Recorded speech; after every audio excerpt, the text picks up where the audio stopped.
आप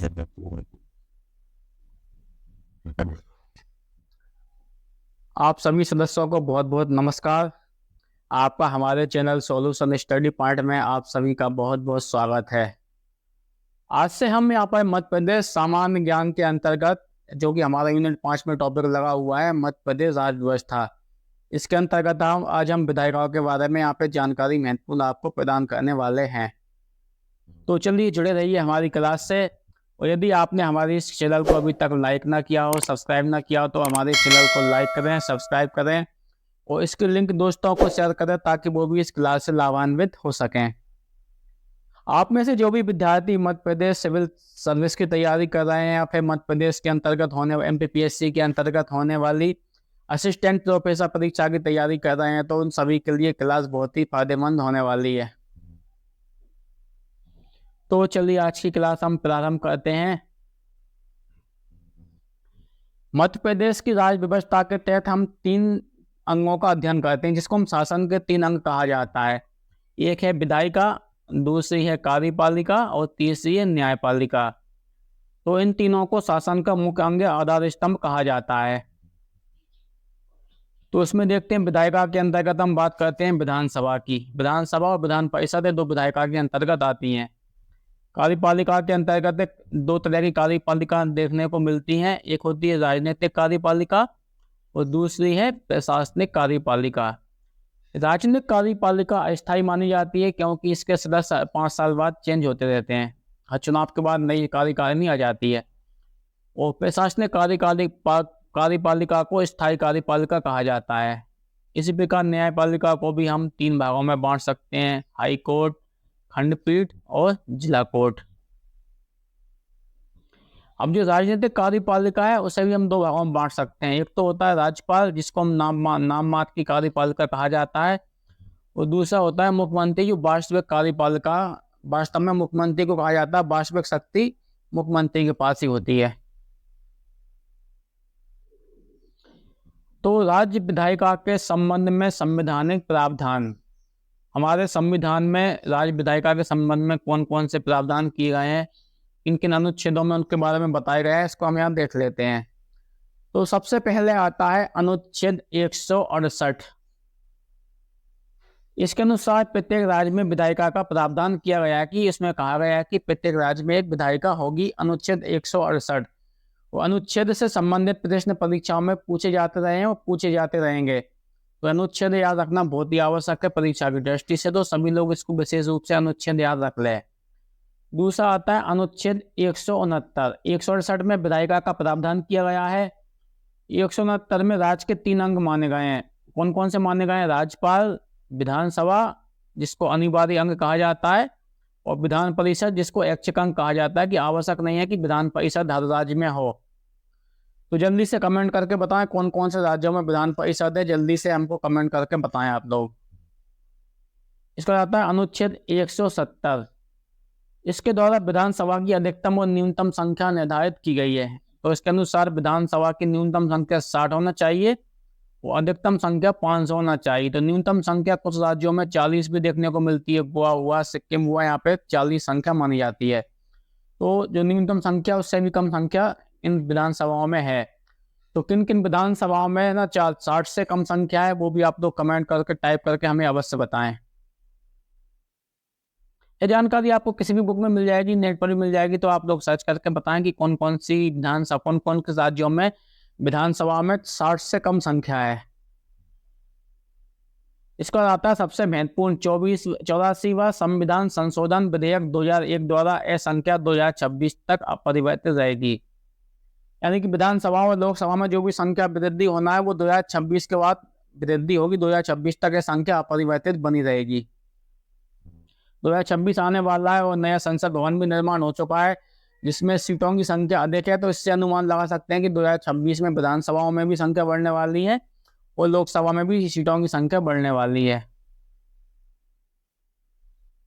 अब हम बात करते हैं मध्य प्रदेश के विधानमंडल। तो मध्य प्रदेश में की जो विधानसभा है उसमें केवल विधानसभा के लिए, इसमें विधान परिषद है नहीं।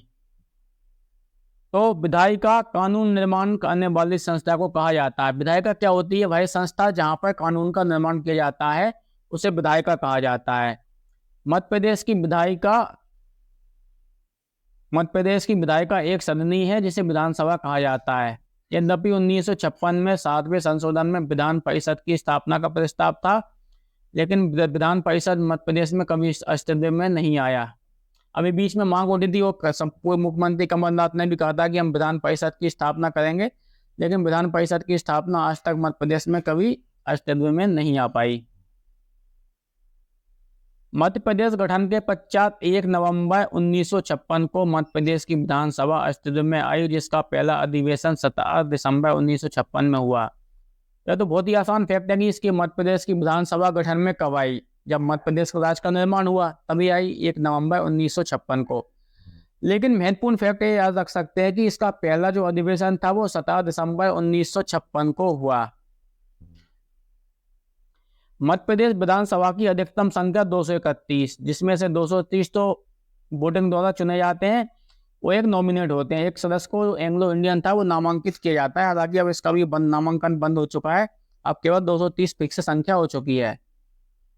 वर्तमान में 230 सीटें हैं, जिसमें परिसीमन 2008 के पश्चात अनुसूचित जाति के लिए 35 और जनजाति के लिए 47 स्थान आरक्षित हैं। एससी के लिए 35 सीटें आरक्षित है विधानसभा में और एसटी के लिए 47 सीटें आरक्षित हैं, और ओबीसी के लिए विधानसभा और लोकसभा में कोई भी सीट अभी आरक्षित नहीं की जाती है। अब बात कर लेते हैं हम मध्य प्रदेश के विधानसभा भवन की, जिसको हम इंदिरा गांधी विधानसभा भवन बोल सकते हैं या फिर नवीन विधानसभा भवन हम जिसको कह सकते हैं। तो विधानसभा का भवन राजधानी भोपाल में अरेरा हिल्स पर स्थित है। इसका नाम इंदिरा गांधी विधान भवन है।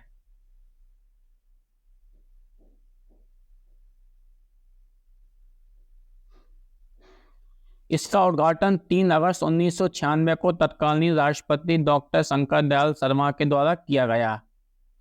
और इसका जो डिजाइन है वो चार्ल्स कोरिया जिसको हम कहते हैं उनके द्वारा डिजाइन किया हुआ है।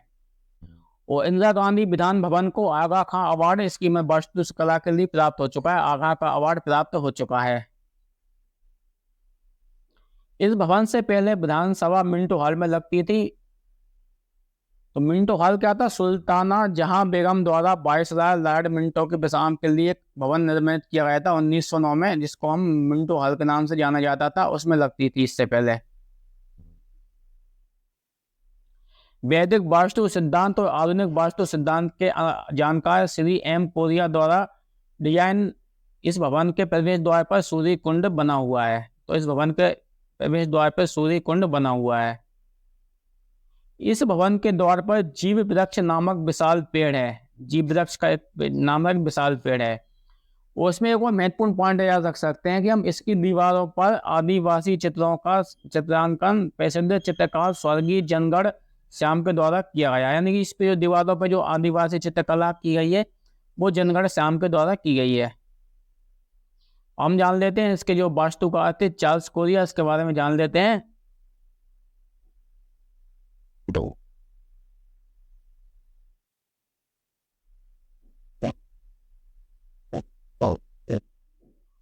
तो चार्ल्स कोरिया का जन्म हैदराबाद में 1930 में हुआ था और मृत्यु 2015 में मुंबई में हुई थी। अब हम बात करें कि मध्य प्रदेश में कौन कौन सी बिल्डिंग इनके द्वारा बनाई हुई हैं, तो इंदिरा गांधी विधानसभा भवन, भारत भवन, पर्यावास भवन आदि इनके द्वारा बनाई हुई हैं।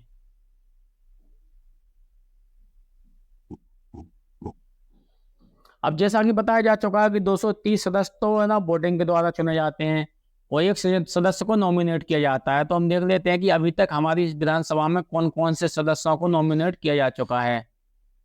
तो पहली और दूसरी विधानसभा में मेजर पी बर्नार्ड को नामांकित किया गया था एंग्लो इंडियन समुदाय से।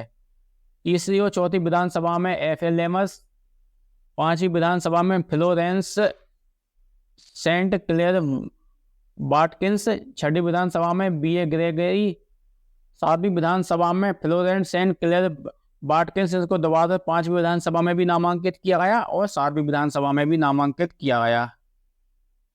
आठवीं विधानसभा में मेजर एच. डे वाइस को नामांकित किया गया। नवीं विधानसभा में श्रीमती ई. लेमेस को नामांकित किया गया। 10वीं और 11वीं विधानसभा में श्रीमती जून चौधरी को नामांकित किया गया। 12वीं, 13वीं और 14वीं विधानसभा में श्रीमती लेरेनबी दोबे को नामांकित किया गया। उसके बाद से आज तक किसी भी सदस्य को नामांकित नहीं किया गया। क्यों नहीं किया गया? क्योंकि 104वें संविधान संशोधन 2019, याद रखना बिल्कुल महत्वपूर्ण है, 104वें संविधान संशोधन 2019 के तहत एंग्लो इंडियन समुदाय से संबंधित आरक्षित सीटों के प्रावधान को खत्म कर दिया है। यानी कि जो कि एंग्लो इंडियन समुदाय से चुनी जाती थी वो अब खत्म कर दी गई है 2019 के द्वारा 104वें संविधान संशोधन से। तो हम बात कर लेते हैं कि आखिर विधानसभा में कौन कौन से पदाधिकारी होते हैं। तो इसमें होते हैं, एक तो विधानसभा अध्यक्ष होते हैं, विधानसभा उपाध्यक्ष, नेता प्रतिपक्ष और प्रोटेम स्पीकर। तो इनसे संबंधित अनुच्छेद भी देख लेते हैं। अनुच्छेद 178 के अनुसार स्पीकर और डिप्टी स्पीकर विधानसभा के बहुमत से चुने जाते हैं। इसके तहत अनुच्छेद 178 के तहत स्पीकर का चुनाव और डिप्टी स्पीकर का चुनाव विधानसभा के बहुमत से होता है। अनुच्छेद 199 के अनुसार स्पीकर डिप्टी स्पीकर को और डिप्टी स्पीकर स्पीकर को अपना त्यागपत्र सौंपते हैं। तो त्यागपत्र से संबंधित प्रश्न भी आते रहते हैं कि किसका त्यागपत्र किसको सौंपा जाता है। तो यदि स्पीकर अपने पद से त्यागपत्र देना चाहे तो वो डिप्टी स्पीकर को त्यागपत्र देगा, और यदि डिप्टी स्पीकर अपना त्यागपत्र देना चाहे तो वो स्पीकर को अपना त्यागपत्र देता है। अनुच्छेद 180 उपाध्यक्ष या अन्य नियुक्त व्यक्ति अध्यक्ष की अनुपस्थिति में उसके दायित्वों का निर्वहन करेगा। यदि मान लीजिए विधानसभा अध्यक्ष किसी कार्यवाही में अनुपस्थित रहता है तो या तो उपाध्यक्ष उसकी अध्यक्षता करेगा, और यदि उपाध्यक्ष भी अनुपस्थित रहता है तो कोई अन्य व्यक्ति ना जो भी नियुक्त किया जाएगा उसकी अध्यक्षता करेगा। किसके तहत? अनुच्छेद 180 के तहत। अनुच्छेद 180 के तहत अध्यक्ष और उपाध्यक्ष दोनों की अनुपस्थिति में राज्यपाल प्रोटेम स्पीकर की नियुक्ति करता है। अब किस व्यक्ति अन्य नियुक्त व्यक्ति, तो अन्य नियुक्त व्यक्ति को कौन नियुक्त करेगा? तो उसको राज्यपाल के द्वारा नियुक्त किया जाता है। तो सबसे पहले आते हैं विधानसभा अध्यक्ष। तो अध्यक्ष का सबसे पहला क्या कार्य होता है कि जो विधानसभाओं की बैठक होती है उनकी अध्यक्षता करता है और उसकी कार्यवाही को विनियमित करता है। मतलब जो भी कार्यवाही संसद या विधानसभा में होती है, हम विधानसभा की बात कर रहे हैं तो विधानसभा अध्यक्ष है तो विधानसभा की बात होगी। तो विधानसभा में जो भी कार्यवाही की जाएंगी उसकी अध्यक्षता विधानसभा अध्यक्ष करेगा, और जो भी कार्रवाई होगी सबको रेगुलर वही करेगा। असामान्यता सत्ता दल का नेता होता है। सबसे महत्वपूर्ण चीज है सत्ता दल का नेता होता है। ऐसा कोई संविधान में लिखा नहीं है, लेकिन सामान्यता सत्ता दल का नेता होता है। अध्यक्ष का चुनाव विधानसभा के सदस्य अपने सदस्यों में से ही करते हैं। जो भी सदस्य विधायक चुने जाते हैं उनमें से ही किसी एक को विधानसभा अध्यक्ष चुना जाता है। अध्यक्ष की विधानसभा की सदस्यता समाप्त हो जाने पर उसे अपना पद छोड़ना पड़ता है। यदि मान लीजिए विधानसभा अध्यक्ष की सदस्यता किसी कारण पर समाप्त हो जाती है, अयोग्य घोषित कर दी जाता है, तो उसे विधानसभा अध्यक्ष का पद भी छोड़ना पड़ेगा। और सबसे महत्वपूर्ण, अध्यक्ष अपना त्यागपत्र उपाध्यक्ष को देता है। यदि विधानसभा का अध्यक्ष अपना त्यागपत्र देना चाहे तो अपना त्यागपत्र उपाध्यक्ष को देगा। यदि विधानसभा अपने सदस्यों के बहुमत से अध्यक्ष को हटाए जाने का संकल्प पारित कर दे तो उसे पद त्यागना पड़ता है। ऐसे संकल्प को पारित करने के लिए 14 दिन पहले सूचना देना आवश्यक होता है। तो एक महत्वपूर्ण फैक्ट हो सकता है कि कितने दिन पहले सूचना देना आवश्यक होगा, तो 14 दिन पहले सूचना देना आवश्यक होता है। जब अध्यक्ष को उसके पद से हटाए जाने से संबंधित प्रस्ताव पर सदन में विचार हो रहा है तो वे सदन की अध्यक्षता नहीं कर सकते हैं। यदि मान लीजिए विधानसभा सभी सदस्य लाते हैं, इसको हटाने का प्रस्ताव लाते हैं, तो जब तक उस प्रस्ताव पे विधानसभा में चर्चा चलेगी जब तक वो अध्यक्ष अध्यक्षता नहीं कर सकता है। विधानसभा भंग हो जाने पर अध्यक्ष द्वारा अपना पद रिक्त नहीं कर दिया जाता। नई विधानसभा द्वारा अपने अध्यक्ष चुन ली जाने तक वह अपने पद पर बना रहता है। मान लीजिए विधानसभा भंग हो जाती है तो अध्यक्ष का पद भंग नहीं होता है। वो अध्यक्ष कब तक बना रहेगा? जब तक कि नया विधानसभा अध्यक्ष ना चुन दिया जाए, जब तक वो विधानसभा अध्यक्ष बना रहेगा। सदन में किसी मसले पर वाद विवाद के दौरान यह व्यवस्था बना रखता है तथा सदन के नियमों की व्याख्या करता है।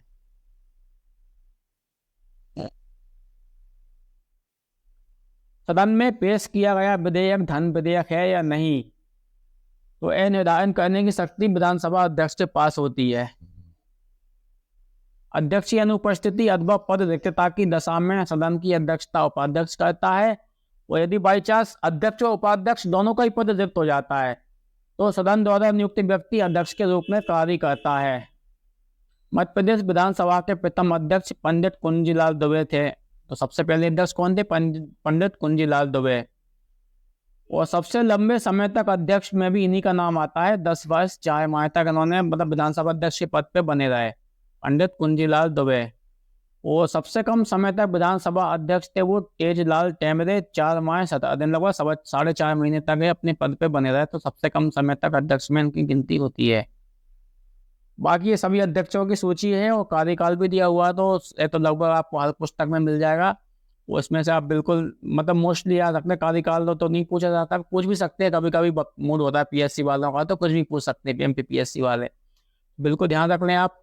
पंडित पहले थे पंडित कुंजीलाल दुबे, दूसरे भी कुंजीलाल दुबे और तीसरी बार भी कुंजीलाल दुबे चुने गए। इसके बाद काशी प्रसाद पांडे, तेजलाल टेमरे, गुलशेर अहमद, श्री मुकुंद सखाराम नेवालकर, यज्ञदत्त शर्मा, राम किशोर शुक्ला, राजेंद्र प्रसाद शुक्ल, ब्रिजमोहन मिश्रा, श्रीयुत निवास तिवारी, ईश्वरदास दोहानी भी 2 बार रहे, श्रीयुत तिवारी भी 2 बार रहे, डॉक्टर सीता सदन शर्मा, डॉक्टर नर्मदा प्रसाद प्रजापति, गिरीश गौतम, और वर्तमान में विधानसभा अध्यक्ष नरेंद्र सिंह तोमर हैं। तो अध्यक्ष के बाद बारी आती है विधानसभा उपाध्यक्ष की। तो विधानसभा उपाध्यक्ष अध्यक्ष की अनुपस्थिति में सदन की अध्यक्षता करता है। यदि मान लीजिए कि विधानसभा अध्यक्ष अनुपस्थित है तो फिर सदन की अध्यक्षता उपाध्यक्ष द्वारा की जाती है। और यह सामान्यतः विपक्षी दल का नेता होता है। अध्यक्ष सत्ता दल का होता है और उपाध्यक्ष विपक्षी नेता होता है। लेकिन ऐसा कोई नियम नहीं है, लेकिन सामान्यतः यही होता आया है अभी तक। वे उपाध्यक्ष जो अध्यक्ष हुए हैं रामकिशोर शुक्ला और श्रीनिवास, ठीक है, जो उपाध्यक्ष भी रह चुके हैं, अध्यक्ष भी रह चुके हैं। पहले विधानसभा उपाध्यक्ष थे विष्णु विनायक सरवटे, और सबसे कम समय तक विधानसभा उपाध्यक्ष का भी नाम इन्हीं का आता है। और सबसे लंबे समय तक उपाध्यक्ष रहे हजारीलाल रघुवंशी 2003 में। रामकिशोर शुक्ला और श्रीनिवास तिवारी ही मध्य प्रदेश में प्रोटेम विधानसभा अध्यक्ष और उपाध्यक्ष भी रह चुके हैं। मतलब प्रोटेम स्पीकर भी रह चुके हैं, विधानसभा अध्यक्ष भी रह चुके हैं और उपाध्यक्ष भी रह चुके हैं। कौन कौन? रामकिशोर शुक्ला और श्रीनिवास तिवारी। अब यहाँ पे मध्य प्रदेश की विधानसभा के उपाध्यक्ष की सूची दी हुई है, इसको आप लोग अवलोकन कर लें। श्री विष्णु विनायक सरवटे, श्री अनंत सदाशिव पटवर्धन। तो आप इसके नाम की सूची सभी लोग पढ़ लें और लगभग सभी पुस्तकों में सूची मिल जाएगी। अगला आता है नेता प्रतिपक्ष। तो यह सदन में विपक्षी दल का नेता होता है। और वर्तमान में जो नेता प्रतिपक्ष हैं वो श्री उमंग सिंघार है। और नेता प्रतिपक्ष को कैबिनेट मंत्री का दर्जा प्राप्त होता है, यानी जो सारी सुविधाएं कैबिनेट मंत्री को मिलती है वो सभी नेता प्रतिपक्ष को प्राप्त होती हैं। मध्य प्रदेश विधानसभा के प्रथम विपक्ष के नेता श्री विश्वनाथ यादव तामसकर। और पहली महिला नेता प्रतिपक्ष है श्रीमती जमुना देवी। तो प्रथम जो भी हो, इस तरह के प्रश्न परीक्षा में पूछे जाते रहे और बिल्कुल हमें याद रखना चाहिए। तो प्रथम महिला नेता प्रतिपक्ष श्रीमती जमुना देवी। तो यहाँ पे अब तक जितने भी नेता प्रतिपक्ष हो चुके हैं उनकी सूची है, इसको आप वीडियो पॉज करके इसको पढ़ लें और नोट्स बना लें। तो महत्वपूर्ण यहाँ पे पहला याद रख सकते हैं हम, और महिला याद सकते हैं, प्रथम महिला कौन है, और वर्तमान याद रख सकते हैं कि उमंग सिंघार वर्तमान में है।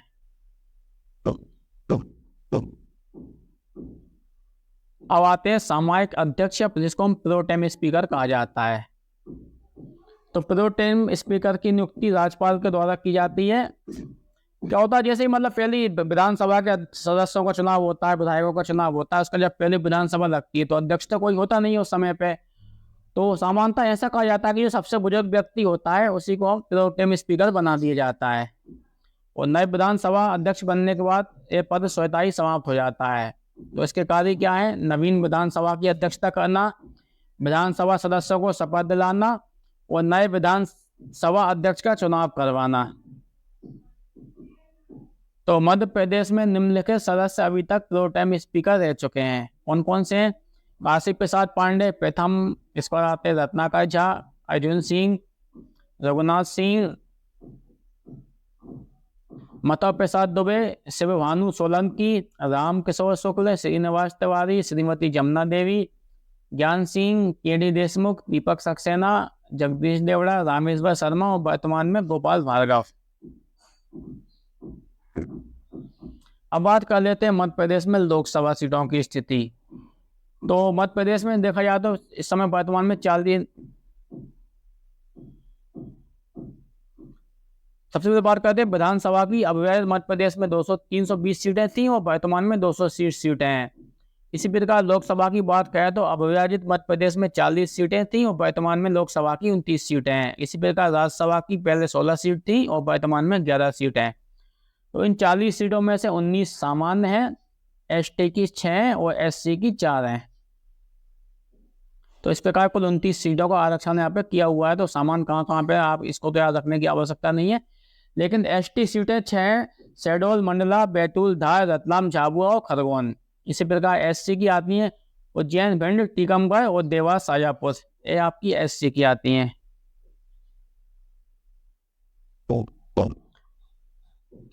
मध्य प्रदेश में 1957 में पहला लोकसभा चुनाव हुआ था। तब मध्य प्रदेश में लोकसभा की 27 सीटें थी। जब पहला चुनाव हुआ था 57 में, तब 27 सीटें थी। उनमें से कांग्रेस ने 26 और हिंदू महासभा ने 1 सीट पर जीत प्राप्त की थी। इसका 62 के चुनाव में सीटों की संख्या बढ़कर 36 हो चुकी। उसका 1967 में 36 से 37 हुई सीटों की संख्या। और 77 में 40 सीटें हो गई ना। तो 40 सीटें कब तक बनी रही? 2000 तक बनी रही 40 सीटें। और इसका छत्तीसगढ़ का गठन हुआ तो 11 छत्तीसगढ़ में चली गई और मध्य प्रदेश में 29 सीटें रह गई। और अभी जो वर्तमान चुनाव हुआ है इसमें मध्य प्रदेश को 29 में से 29 सीटों पर भाजपा को विजय प्राप्त हुई है। इसके बाद बात करते हैं राज्यसभा की। तो राज्यसभा की मध्य प्रदेश में 11 सीटें हैं। यहाँ पे नाम इसलिए नहीं दी गए क्योंकि 3 सदस्यों का कार्यकाल 2024 में पूरा हो चुका है। 2 सदस्य रिटायर्ड हो चुके हैं और सिंधिया जी हैं जो राज्यसभा को छोड़कर लोकसभा के सदस्य बन चुके हैं। तो इसलिए इसका चुनाव अभी संभावित है, सितंबर अक्टूबर माह में संभावित है। तो इसके बाद अपडेटेड सूची उपलब्ध करा दी जाएगी। इसका आता है मध्य प्रदेश विधानसभा चुनाव 2023। तो इसका मतदान हुआ था 17 नवंबर 2023 को और परिणाम आया था 3 दिसंबर को। और मध्य प्रदेश के नए मुख्यमंत्री की शपथ ली गई थी 13 दिसंबर 2023 को शपथ ली गई थी।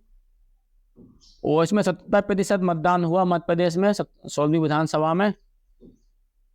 जिनमें से सबसे अधिक मतदान सिवनी में हुआ 86.29%।